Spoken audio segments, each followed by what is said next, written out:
Hello, dear women. Thank you very much for coming over. This is a video for women and women only. I'll be speaking about women things. I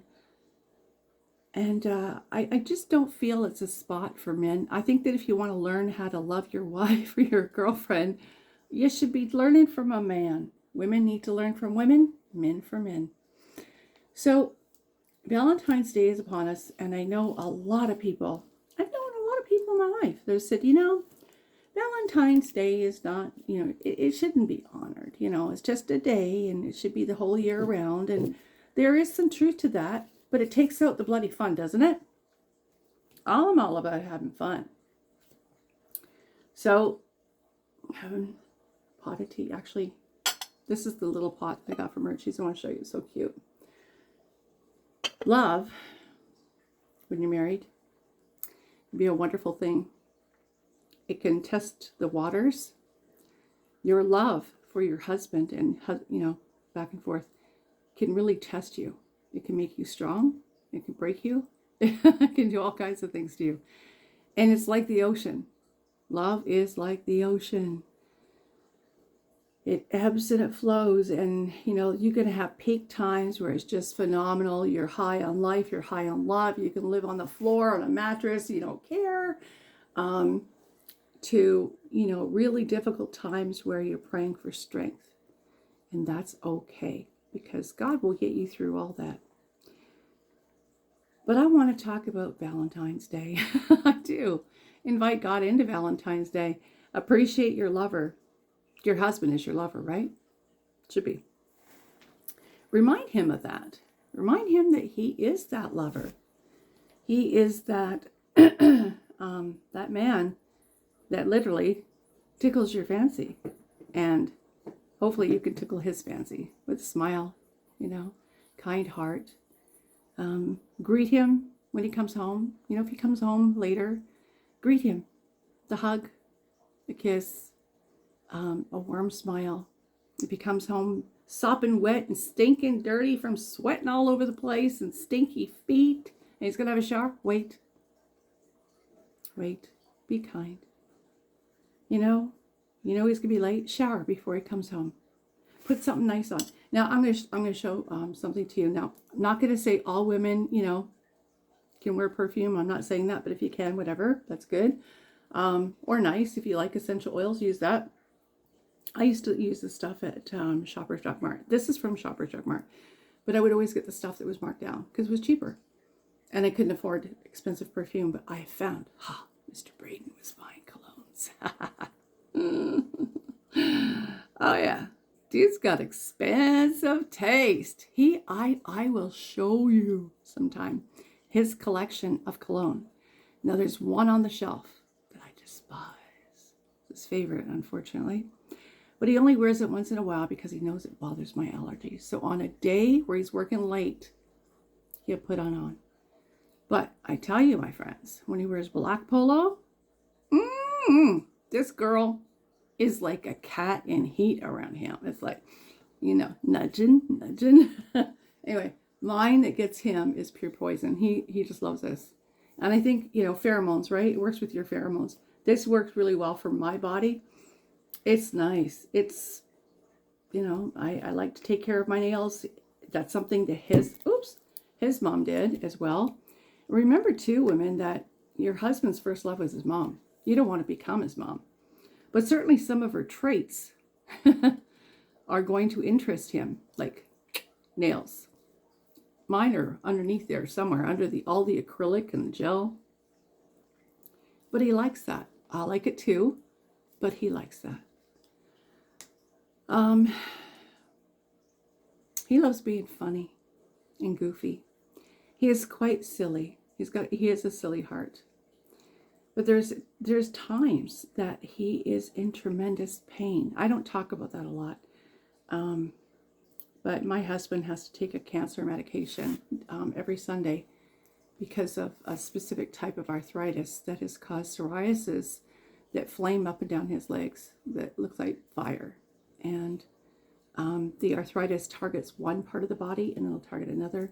And so, that can make him kind of cranky when he's like that. But when it targets a spot, it is horrific pain. And I think that it's really important in my life to remember to be patient. And yeah, he hasn't always had this. You know, this is something that's been new in the past 10 years. And whatever, you know, as you grow old together, because you're going to hopefully grow old together, like divorce is not an option. It's not a conversation in our language. We don't talk divorce. We're forever, eternally, and beyond together. Just like my nan and my dada, just like my grandma and my grandpa. Not my parents, and not his parents, but that's the way it is for us. And I think languaging with each other is really, really important. I think it's important to, and don't think I'm perfect with all this. This is stuff that I'm still learning. 36 years being with Paul. And while at times he drives me completely cuckoo, there are other times that all I want to do is just be in the truck, be with him. I don't care if I go to work with him, I have some of my best days. Some of the best times I have, go back and watch those videos, is driving videos in the truck. That means I'm hanging out with him. He is completely rip-roaring crazy, and we're having a blast. We're two kids in the vehicle. And it's awesome. You know, it's really awesome. There are times where he'll walk in the door and, you know, he'll do his ritual and have dinner and stuff and just start dancing with me for no reason.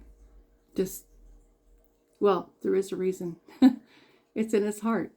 And I think that's really important. And I've done this video before, so I'm not sure if I mentioned in our wedding vows, the one thing I remember is that it was the minister at the, usually got a minister, which was really wild how that worked. Anyway, usually had justice of the peace at courthouses.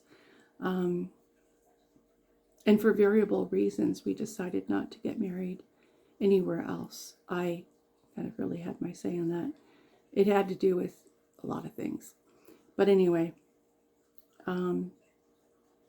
he said in the, I guess the talk before you get married, the little things are the big things. And it really is true because, you know, over the years, you have joy, you have sorrow, you have gain, you have loss, you have giggles, you have tears, you have all that. And that's part of a marriage, getting through all that stuff, navigating through it with the other person. Do you know, I have been with him over half of my life. I have loved him since I was 24 years old. I'm 61. Dude was only 19 when I fell in love with him. I did not do anything about it. No. I waited a year. I did. A proper girl. Just was married at the time. Not practicing Christianity, but anyway. Yeah, I did wait. Kinda. I mean, we had that. We fell in love. Like it was. You know when people say love at first sight isn't true? For us, it was. Because the first moment, okay, I went over to go over. Now, you know, I used to be into witchcraft. It was, his mom was as well. Before she passed away, she repented. But anyway, I went over to go borrow a book. And it was in the snow. I drove from Everett to Alliston, got in the drive, and he answered the door. I'd never seen him before. Oh, no, I met him when he was little, like going to school. But I went into kids, so still not. But younger. And there he was at the door. He answered the door, and he had a pair of track pants, and that's it. He was hungover. Didn't care. Looked at him. He had one eye open. And his massive curly hair. Oh, man, I love curly hair. And it was long curly hair. Bare chest, bare feet. I was like, oh. And he was giving me the once, woo, you know. And he said his mom wasn't there and, you know, come back later. I went, I have to go back? He goes, well, she's not here. I went, oh, yeah, sure. Okay, I'll come back later. And when I did, he was all showered up in a nice starched white dress shirt. It was buttoned down to here. That was the style back in those days. I think he had a chain on. Ringlets. Oh, man. And skin tight jeans. I won't go on, but anyway. And LA Gear running shoes. I remember those. He still likes running shoes. I love that. So cool. Anyway. Yeah. I was wearing granny boots, lace white nylons, denim long skirt, and a denim shirt with a denim jacket. He remembered that. And isn't it funny? I could still tell you even what he wore just a while ago. Like, well, it's, hang on. Okay, Google, what time is it? Hey, Google, what time is it? It's 1:09 p.m. Okay, several hours ago, I could tell you what he wore. Because it's important. I don't know why. It's like you take a snapshot and that's what he looks like. And I was like, oh, yeah. You know, you breathe their smell in, their scent. I'm still attracted to his pheromones. It's wonderful, you know. So whether it's a candlelit dinner that gets you, or a pot of tea and a deck of cards, or going to the beach, or going up a mountain, going for a hike together, going for dinner together, or doing takeout and putting rose petals all over your bedroom, maybe all the above. Maybe all the above. Have a blast, and remember, in your marriage, all the little things are the big things. So make each moment count. Yeah. Valentine's Day and lovers. May you all be loved and love wisely.